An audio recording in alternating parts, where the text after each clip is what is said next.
Hello friend, welcome to Kannan info Tamil. நம்ம இன்னைக்கு என்ன டாபிக் பார்க்க போறோம் அப்படின்னா ரெண்டு முக்கியமான டிஃபென்ஸ் அப்டேட் இந்த வீடியோல பார்க்க போறோம். முதல் டிஃபென்ஸ் அப்டேட், இந்தியாவின் அணு ஆயுதங்களை கையாளக்கூடிய ஸ்ட்ராட்டஜிக் ஃபோர்ஸ் கமாண்ட் வெற்றிகரமா ஒரு மீடியம் ரேஞ்ச் பாலிஸ்டிக் மிசைல சோதனை செஞ்சிருக்காங்க. இந்த சோதனைக்கு பிறகு எந்த மிசைல சோதனை செஞ்சிருக்காங்க அப்படிங்கிற விஷயத்த வெளியிடல. எதற்காக இந்தியா எந்த மிசைல சோதனை செஞ்சிருக்காங்க அப்படிங்கிற விஷயத்த ரகசியமா வச்சிருக்காங்க.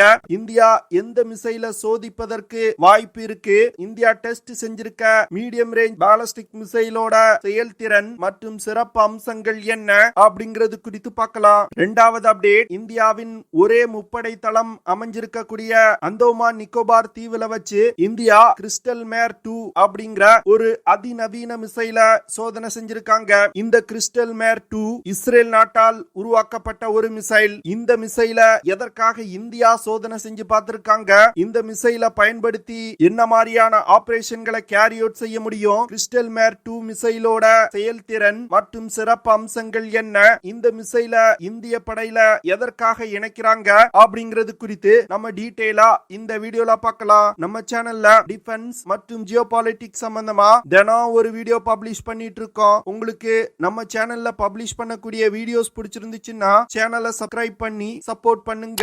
நீங்க பண்ற ஒவ்வொரு சப்ஸ்கிரிப்ஷனும் எனக்கு அடுத்தடுத்த வீடியோஸ் போடுறதுக்கு ஒரு மோட்டிவேஷனா இருக்கும். சமீப காலமா இந்தியா அதிக அளவுல ஷார்ட் மற்றும் மீடியம் ரேஞ்ச் பாலிஸ்டிக் மிசைல்களை சோதனை செஞ்சு வந்துகிட்டு இருக்காங்க. அந்த வகையில இந்தியாவின் அணு ஆயுதங்களை கையாளக்கூடிய ஸ்ட்ராட்டஜிக் ஃபோர்ஸ் கமாண்ட் சில நாட்களுக்கு முன்பு ஒரு அதிநவீன மீடியம் ரேஞ்ச் பாலிஸ்டிக் மிசைல வெற்றிகரமா சோதனை செஞ்சிருக்காங்க.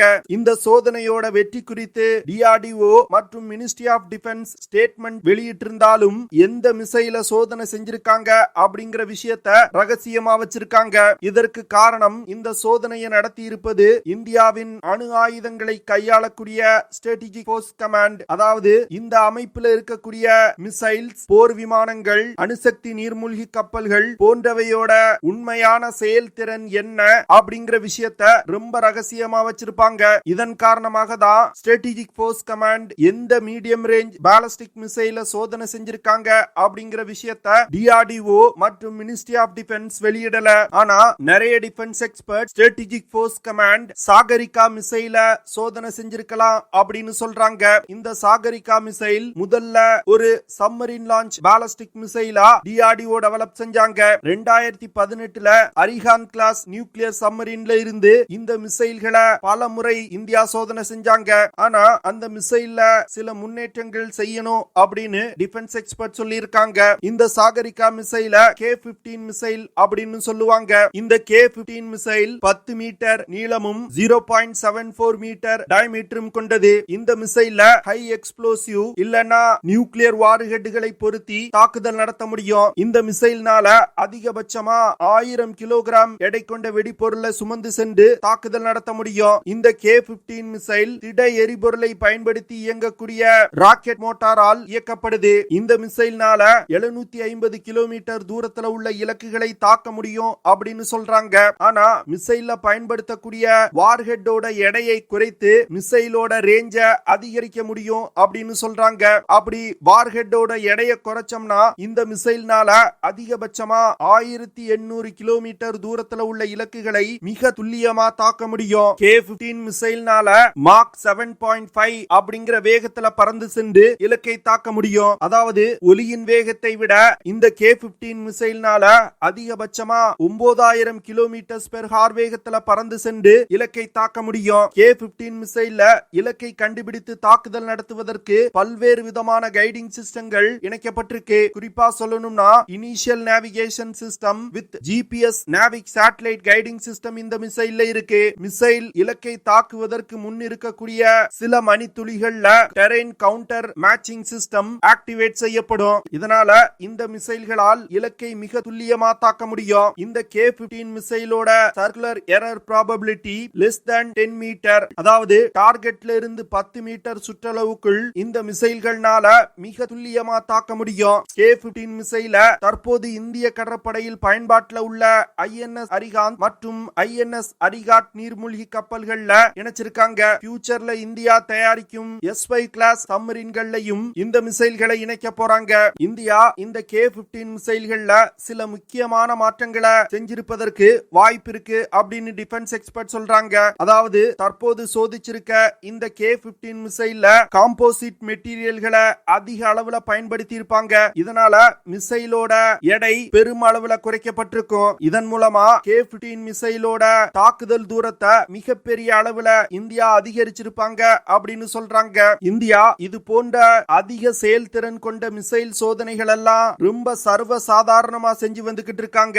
இது போன்ற சோதனைகள் மூலமா தொடர்ந்து இந்திய ராணுவம் இந்த ரீஜியன்ல ஒரு வலிமையான ராணுவமா இருப்பாங்க. வரும் காலத்துல வரக்கூடிய அச்சுறுத்தல்களை சமாளிப்பதற்கு இது போன்ற மிசைல் சோதனைகள் இந்தியாவுக்கு மிகப்பெரிய அளவுல கை கொடுக்கும் அப்படின்னு டிஃபென்ஸ் எக்ஸ்பர்ட் சொல்றாங்க. இரண்டாவது அப்டேட், இந்தியாவின் ஒரே முப்படை தளம் அமைஞ்சிருக்கக்கூடிய அந்தோமான் நிக்கோபார் தீவுல இருந்து இந்திய விமானப்படை இஸ்ரேல் நாட்டால் உருவாக்கப்பட்ட கிறிஸ்டல் மேர் 2 அப்படிங்கிற ஒரு ஏர் லான்ச் பாலிஸ்டிக் மிசைல வெற்றிகரமா சோதனை செஞ்சிருக்காங்க. இந்த மிசைல ராக்ஸ் மிசைல் அப்படின்னு சொல்லுவாங்க.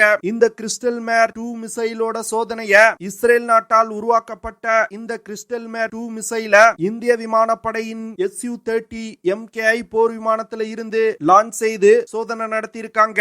இந்த சோதனை அந்தோமான் நிக்கோபார் தீவுல இருக்கக்கூடிய ஒரு டெஸ்டிங் ரேஞ்சில இருந்து இந்தியா நடத்தி இருக்காங்க.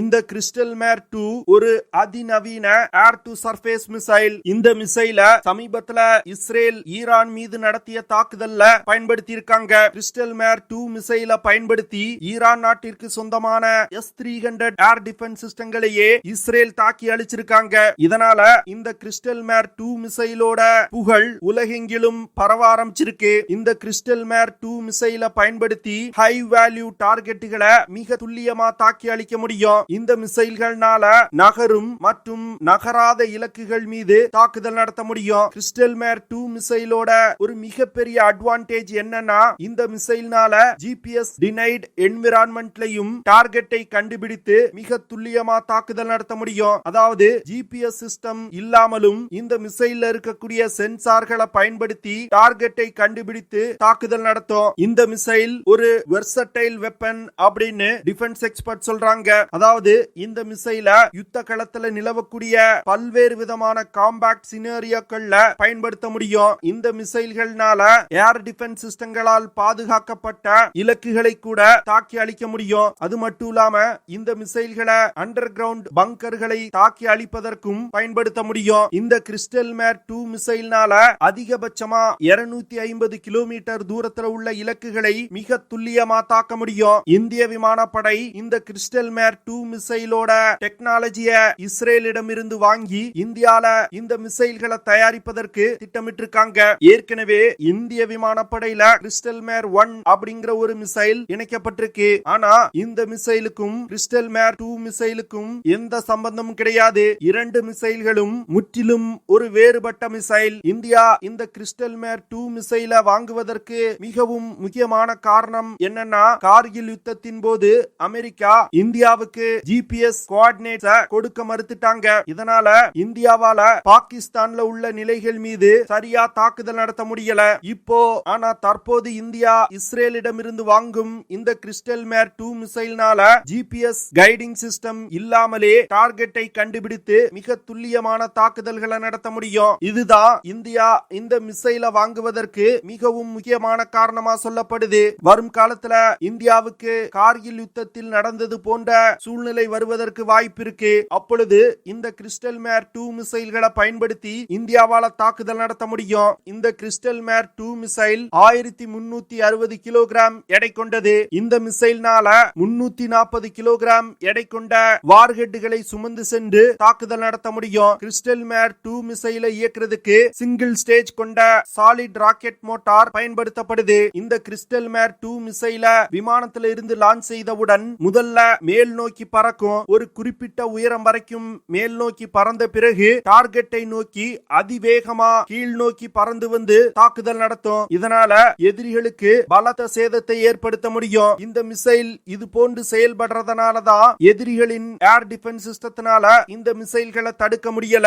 இந்த கிறிஸ்டல் மேர் 2 மிசைல் S-300 போன்ற அதிநவீன ஏர் டிஃபென்ஸ் சிஸ்டங்களையே தாக்கி அழிக்குதுன்னா இந்த மிசைல் ஒரு அதிநவீன மிசைலா இருக்கும். இருக்கும். இதன் காரணமாக தான் இந்த மிசைலோட தொழில்நுட்பத்தை வாங்கி இந்தியாவில தயாரிப்பதற்கு திட்டமிடப்பட்டிருக்கு. இந்திய விமானப்படையில கிறிஸ்டல் மேர் 2 போன்ற அதிநவீன மிசைல்கள் இணைக்கப்படுவது இந்திய விமானப்படையோட தாக்கும் திறனை மிகப்பெரிய அளவுல அதிகரிக்கும். இந்த கிறிஸ்டல் மேர் 2 மிசைல பயன்படுத்தி ஒரு தாக்குதல் நடத்தும் பொழுது எதிரிகளோட ஏர் டிஃபென்ஸ் சிஸ்டத்தோட ரேஞ்சுக்கு உள்ள செல்லாமலே தொலை தூரத்துல இருந்து கொண்டு தாக்குதல் நடத்த முடியும். இதனால நமது விமானப்படை விமானங்கள் சுட்டு வீழ்த்தப்படுவதை குறைக்க முடியும். எதிரிகளுக்கு மிசைல் எந்த திசையில இருந்து வந்து தாக்குதல் நடத்துது அப்படிங்கறத கண்டுபிடிக்க முடியாது. இப்படி தொலை தூரத்துல இருந்து கொண்டு கிறிஸ்டல் மேர் மிசைல்களை பயன்படுத்தி தாக்குதல் நடத்தும் பொழுது எதிரிகள்னால எந்த திசையில இருந்து தாக்குதல் நடத்தப்பட்டிருக்கு அப்படிங்கிற விஷயத்தை கண்டுபிடிக்க முடியாது.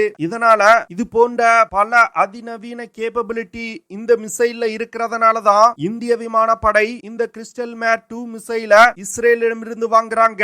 ஓகே ஃப்ரெண்ட்ஸ், நம்ம வீடியோவோட நிறைவு பகுதிக்கு வந்துட்டோம். இதெல்லாம் தான் நான் உங்ககிட்ட ஷேர் பண்ணணும் அப்படின்னு நினைச்ச விஷயங்கள். ஐ ஹோப் நான் ஷேர் பண்ண விஷயங்கள் உங்களுக்கு பிடிச்சிருக்கும்னு நினைக்கிறேன். அப்படி பிடிச்சிருந்துச்சுன்னா ஷேர் பண்ணுங்க, லைக் பண்ணுங்க, கமெண்ட் பண்ணுங்க.